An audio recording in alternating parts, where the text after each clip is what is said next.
Tonight, we are telling you all about the story of Trump's great retreat. It's hard to keep track of Trump's somersault moves. His list of U-turns as far as the Iran war is concerned is long, and we could spend the entire show and beyond talking about it. But we are telling you about how his moves on Iran have jumped from bombing the country, wanting to take it back to the Stone Ages, as he claimed, to now calling for an economic war. But will this work? The thing is, Iran has spent a lot of time with sanctions, remember? It's far too familiar with them. The country has also weathered near continuous punishing economic sanctions for nearly 50 years. It has spent a lot of time dealing with them. So will this strategy work? What's clear right now, though, is that Trump is making a retreat. America's stockpile wars have left him in a fix. His approval ratings have taken a hit. He might pretend to not care about any of this, but then who's buying that? And so he's forced to shift gears. Nearly 6 months after US President Donald Trump vowed a swift victory over Iran, prospects of even a negotiated settlement continue to grow dimmer. And to try and break this deadlock, Trump has vowed what he calls an economic D-Day, under which any country that does business with Iran would face what he calls tremendous economic consequences. Let's just recap for you and tell you more about what he had earlier declared. He earlier warned of economic consequences against any country that provided any type of lifeline to Iran. He also said, "No one has given the Islamic Republic of Iran a greater opportunity to make a deal than me. Tragically for them," he goes on to say, "they have failed to take it. Therefore, today I am announcing the most crushing economic operation." That's what he had said earlier, saying that this was the most crushing economic operation ever taken against any country. This will be economic warfare and isolation on an unprecedented scale. That's what he claimed earlier. But then Iran, let's tell you how it has reacted so far. It has said that its response to any new US threats would be quote-unquote devastating after Washington pledged to impose the toughest financial penalties in history, with the aim of toppling the Iranian leadership earlier. In fact, the chief of staff of Iran's armed forces has said the Islamic Republic's reaction would be broad and decisive. Meanwhile, let's tell you what the US Treasury Secretary has said. He echoed Trump's warnings basically and urged China to join the campaign. He warned that America will target countries and companies that continue to buy Iranian oil, transfer money, or conduct business with Tehran. Let's just play out for you an excerpt from that. We are confident that everyone wants the Strait reopened and for energy prices to come back down.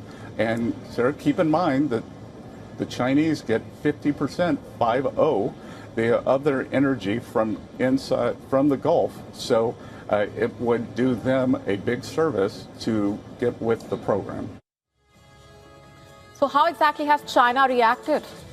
It has rejected US President Donald Trump's threat to impose sweeping economic penalties on countries that continue doing business with Iran, saying sanctions and pressure will not resolve the conflict. So that, in a way, is the latest addition to Trump's mountain of woes, and it is growing taller day by day. Just look at how the US Navy, for example, has also been grappling with the impact of the Iran war and its consequences. The Asia-based USS George Washington aircraft carrier, now operating in West Asia, relieving the long-deployed carrier USS Abraham Lincoln, following reports of mental health challenges and supply shortages aboard while it was supporting the Iran war. In fact, the US Central Command has said that the carrier arrived in the region on Wednesday. Let me just explain this to you. The US Navy basically is repositioning its assets amid the ongoing conflict in West Asia. And the USS George Washington arrived in the Arabian Sea, replacing the USS Abraham Lincoln, which is heading home after more than 250 days at sea. And by the way, the USS Gerald R. Ford also left the region earlier this year, remember. So with 2 US warships withdrawn, a new one deployed to West Asia now, questions have been raised, serious ones, over whether the US Navy is facing a strategic setback in the region. According to the US Central Command, the George Washington arrival is part of a scheduled deployment, with the Lincoln now heading home. America will be left without an aircraft carrier in the Western Pacific, basically. And this move comes even as Washington continues to describe the Indo-Pacific as a major strategic priority. Adding to these concerns was the USS Gerald R. Ford also leaving the region earlier, and this prompted questions over whether the US Navy is reducing its presence in West Asia. At the same time, Washington remains focused on keeping the strategically vital Strait of Hormuz open. The waterway, of course, is vital to global trade, to say the least. Although fighting had recently paused, Iran has continued to assert its influence over that crucial waterway. And all of these developments, the alleged situation on board USS Abraham Lincoln, also triggered serious concern and a number of questions over constraints, the overall impact and the challenges, and added to the growing signs of military strain, which have led to concern over US deterrence abilities in other arenas.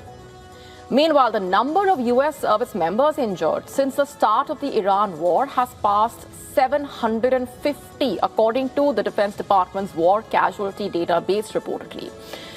Meanwhile, Americans' depleting patience as far as the Iran war handling is concerned, combined with the depleting stockpile, it's a nightmarish combination for the US president.